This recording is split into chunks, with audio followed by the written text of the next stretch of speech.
Bismillahir Rahmanir Rahim. Assalamu alaikum wa rahmatullahi wa barakatuhu, and welcome to the Enlightened Minds podcast. Bismillahir Rahmanir Rahim. Alhamdulillahi Rabbil Alameen.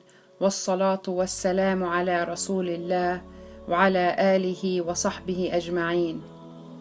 رب اشرح لي صدري ويسر لي أمري واحلل عقدة من لساني يفقه قولي.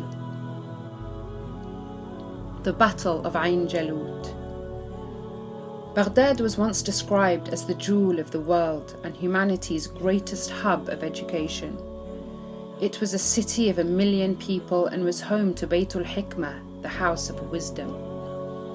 A place where scholars, thinkers, mathematicians and scientists assembled together to ponder, debate, discover and create.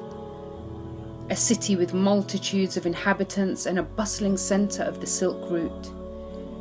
A city steeped in rich Islamic culture and the capital of the Muslim world. A light that shone brightly, a beacon for humanity in the golden age of Islam. Then the tide turned and there came a time of great turmoil, a time of death, of destruction, devastation. The Muslim world was attacked, no limb was spared, each part severed one by one, its body immobilized. From every side, Samarkand, Bukhara, Russia, Central Asia, Northern Iran and the Caucasus, the Muslims were met with a gruesome fate at the hands of the Mongol hordes. It was the year 1258 CE and one of the darkest chapters in Muslim history. Baghdad was the target and witnessed the most brutal assault. More than any other Mongol act, Baghdad's ruin shocked the entire Islamic world. Thousands of Muslim men, women and children were viciously executed. Hospitals, mosques and libraries were looted and burnt to the ground. Libraries were robbed of their treasures, the ancient works recording centuries of discovery. This collective knowledge was set ablaze or thrown into the river.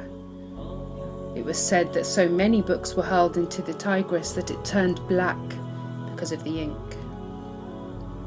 Baghdad was left derelict and devastated, and the tragedy continued to unfold. The Mongols then rampaged and occupied 3/4 of the Muslim world.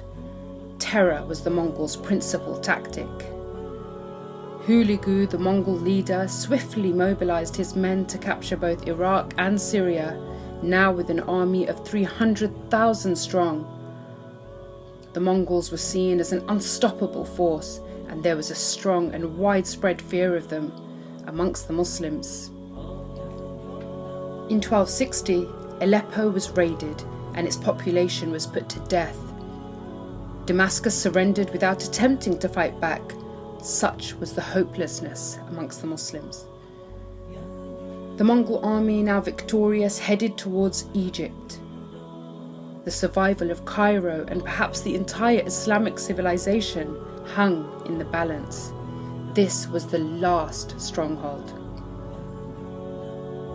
Saifuddin Qutuz, the leader of Muslims, received a menacing letter from Mongol army general Hulagu Khan. From the King of Kings of the East and West, the Great Khan. To Qutuz, the Mamluk, who fled to escape our swords. You should think of what happened to other countries and submit to us. You have heard how we have conquered a vast empire and have purified the earth of the disorders that tainted it. We have conquered vast areas, massacring all the people. You cannot escape from the terror of our armies. Where can you flee? What road will you use to escape us? Our horses are swift, our arrows sharp, our swords are like thunderbolts, our hearts as hard as the mountains, our soldiers as numerous as the sand. Fortresses will not detain us, nor arms stop us. Your prayers to God will not avail against us.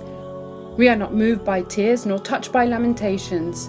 Only those who beg our protection will be safe. Hasten your reply before the fire of war is kindled. Resist and you will suffer the most terrible catastrophes. We will shatter your mosques and reveal the weakness of your God, and then we will kill your children and your old men together. At present, you are the only enemy against whom we have to march." After witnessing mass destruction by the Mongols, Muslims' morale was already low, and the worst was expected. So Qutuz, a highly skilled, educated and just ruler, responded bravely and decisively. What did he do? He executed the Tatar delegation. Why? To shock the very core of the Tatars. A brave and courageous act. It certainly sent a message. You have met your match. I am a leader like no other you have seen. Do not think you can threaten us. We will resist and are a force to be reckoned with. And what made him take this daring stance? In the face of one of the most ruthless tyrants the world has witnessed. A belief in Allah subhanahu wa ta'ala, the Almighty. Allah subhanahu wa ta'ala will help. He knew this, believed it. His response of strength and defiance in defense of the millions of Muslims that were killed and tortured shocked and unsettled the Mongols, who in their arrogance expected complete submission. He then transferred his energy, passion and drive to the Muslims by raising their hope and spirit, calling his commanders together. "Emirs of the Muslims, I will go alone. Who wants to join me should do that, and who does not like to join me should go back home. However, remember that those who will not join will carry the sin of not defending our women." Under his leadership, they were reminded and united. He strengthened them with these words, demonstrating a strong sense of responsibility.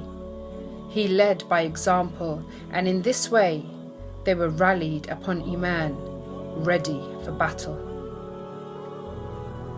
On Friday, 25th of Ramadan, 658 years after Hijrah, on the plain of Esdraelon, Ain Jalut, the Muslim army, outnumbered 15 to 1, met the Mongol hordes. Saifuddin Qutuz led the charge with a small army, and the battle commenced. Qutuz, a quick thinker and strategist, had hidden most of his cavalry in the hills around the plain and ordered only a small force forward in order to provoke a Mongol attack. The Mongols believed that they had the whole Muslim army before them, so they charged. Qutuz then sprang his trap. He ordered his reserve units to gallop out of their hiding places and attack the Mongol flanks. The battle initially swayed towards the Tatars. They rode confidently in pursuit of the Muslims, victory seemingly in their grasp. Seeing this, Qutuz climbed on a rock, threw his helmet, urging the army to keep firm and fight for Allah's sake, to preserve the honour of Islam. "Wa Islama! Wa Islama!" he shouted. The frustrated leaders of his army looked towards the voice they could hear, to see their leader's flushed face, hitting a rock angrily with his sword and engaging the enemy. They were stunned and stopped in their tracks. His courage cascaded. His commanders promptly followed his footsteps. Other contingents followed suit, boosting the morale of their comrades. Their belief in Islam was fortified. They became united in purpose. And what was this purpose? To seek Allah subhanahu wa ta'ala's pleasure and uphold his deen. No one was going to eliminate the Muslims. They would never allow this to happen. Such conviction, such a bold stance is reminiscent of the early Muslims who stood before the Quraysh 600 years earlier on the plains of Badr, facing an enemy 3 times the size of their own. They had stood up against the Quraysh, against all odds, and Qutuz and his men stood up to the Mongols, against all odds. Despite their greater numbers, the Mongols were crushed. The battle shifted in favour of the Muslims, and the Mongols, who were the undefeated champions, an army fully equipped, plenty in number with a terrifying reputation, fled the battlefield with their tail between their legs. By the will of Allah subhanahu wa ta'ala, victory descended from the heavens and the battle of Ain Jalut was won. This was the first Mongol defeat since they had launched their westward thrust of all Mongolia 43 years earlier. Though the numbers of troops involved was relatively small, Ain Jalut is considered to be one of history's most significant battles. It spared Muslims from annihilation, broke the perception of Mongol invincibility, and allowed the Muslim army to retake lost territories. Within days, the victorious Qutuz re-entered Damascus in triumph, and the Muslims moved on to liberate Aleppo and the other major cities of Syria.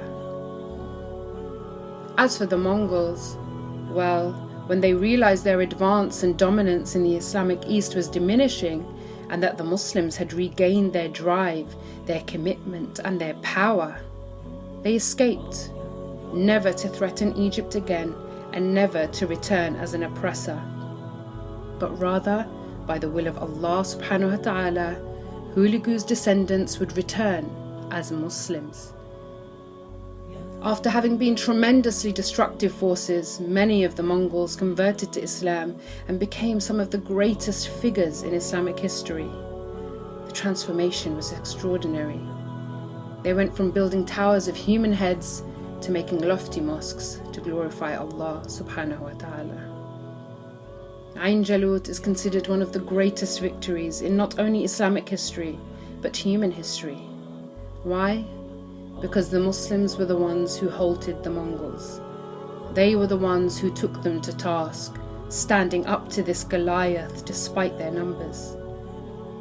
Only with the help of Allah subhanahu wa ta'ala are such feats possible.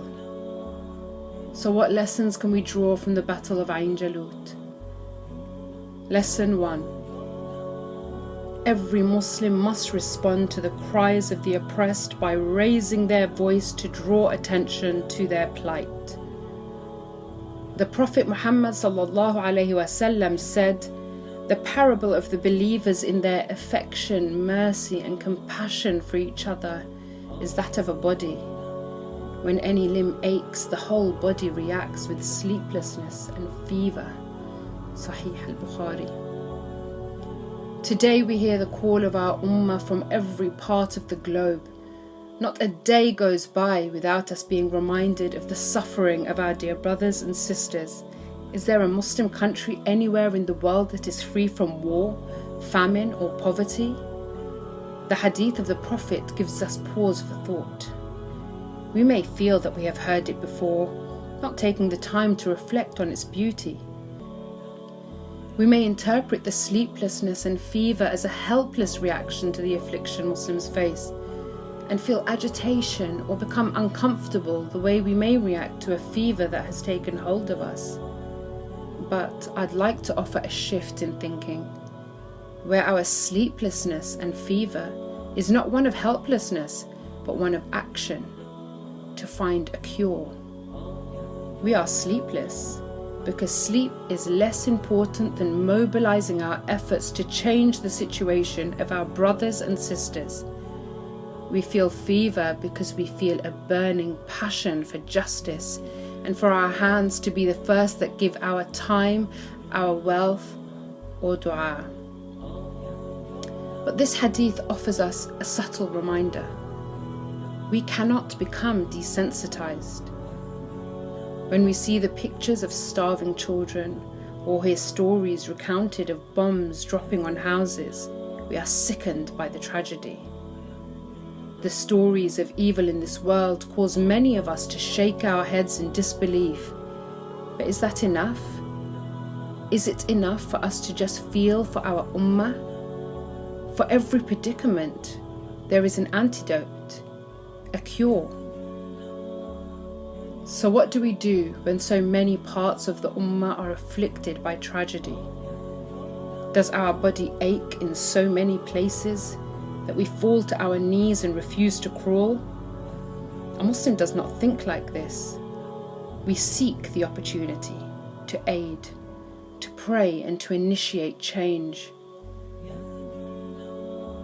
We have a bond of brotherhood that requires us to sit up and pay attention. It is a duty and responsibility to give a voice to the voiceless. We are uniquely placed in the Western world to raise the plight of the Muslims. They have no defender, no support, and their voice has been silenced by modern-day oppressors. Therefore, we must take on this responsibility to respond to the cries of the weak and oppressed by uniting under one common belief and objective, the call to liberate them, by speaking out against the injustices we see and calling for change, just as Saifuddin Qutuz did. So, what do we call for? What is it that we need to say? This brings us on to Lesson 2. Lesson 2. Unity breeds strength, boosts morale, and leads to unimaginable results. We are an ummah united upon a common belief, a belief in Allah subhanahu wa ta'ala and His last Prophet Muhammad sallallahu alayhi wa sallam. This bond we share is unbreakable, essential and profound. It is this bond that we need to rebuild our strength. At present, we are disunited, disjointed and fragmented. Our one body is split and severed into several parts, with each part disconnected. We must only associate ourselves with the Ummah of Muhammad sallallahu alayhi wa sallam and not seek pride in any other banner. The Battle of Ain Jalut teaches us that when Muslims unite upon a common belief and a common goal, which is to fight oppression for the sake of Allah subhanahu wa ta'ala, then no power on earth can stop them, because the strength of this ummah lies not in her numbers, but in her iman and her unshakable belief in Allah subhanahu wa ta'ala, in whose hands the outcome of everything lies. So how do we build this unity? This brings us to Lesson 3. Lesson 3. A strong leadership is required to unify the Muslims. Saifuddin Qutuz was a sincere Muslim leader who unified the Ummah and led them to victory. He understood that the only way to achieve success was unity and an uncompromising stance. Before his decisive actions, the Muslim world was disunited, disheartened and lost, similar to what we face now. Yet he managed to boost their iman, remind them of their responsibility and instill a sense of urgency, making the Muslims realize that without action and without unity, the Mongols would bring an end to the Islamic civilization. Saifuddin was able to turn around the situation. When confidence was at an all-time low and when it seemed as though there was no hope, he took the reins and lifted the oppression. He lifted the mood of the Muslims, lifted their spirits. Saifuddin Qutuz demonstrated the leadership qualities that our ummah needs today. This is what we need to say, where we raise our voices for the ummah, that we need to unify under a leader of this caliber. We need to call for this change. There is little difference between what the Ummah is witnessing now and the era of Saifuddin Qutuz. Muslim people the world over are suffering, disunited and lost. The Ummah is waiting for someone, anyone to unify them and liberate them from their sad state of affairs, to alleviate the oppression and suffering. They are waiting for the next Saifuddin Qutuz, a leader who harbours the fear of Allah subhanahu wa ta'ala, a leader who refers only to the Quran and Sunnah to guide their way, and a leader who will not hesitate to stand up to the power of the oppressors of today. The oppressors of the modern world may seem invincible, but then so did the Mongols, and look at how that ended. Allah subhanahu wa ta'ala brought an end to their terror and reign.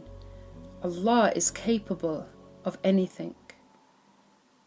بسم الله الرحمن الرحيم ويومئذ يفرح المؤمنون بنصر الله ينصر من يشاء وهو العزيز الرحيم.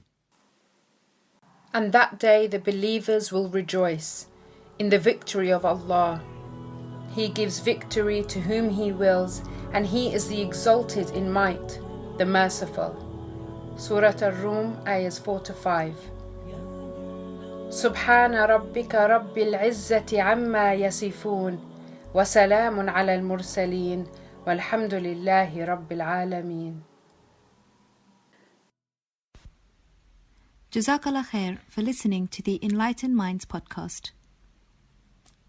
Enlightened Minds is a Muslim youth project with the aim of enlightening thinking, encouraging debate, equipping the next generation, and empowering future leaders. If you have benefited from this podcast, please like, share, and subscribe. Assalamu alaikum wa rahmatullahi wa barakatuhu.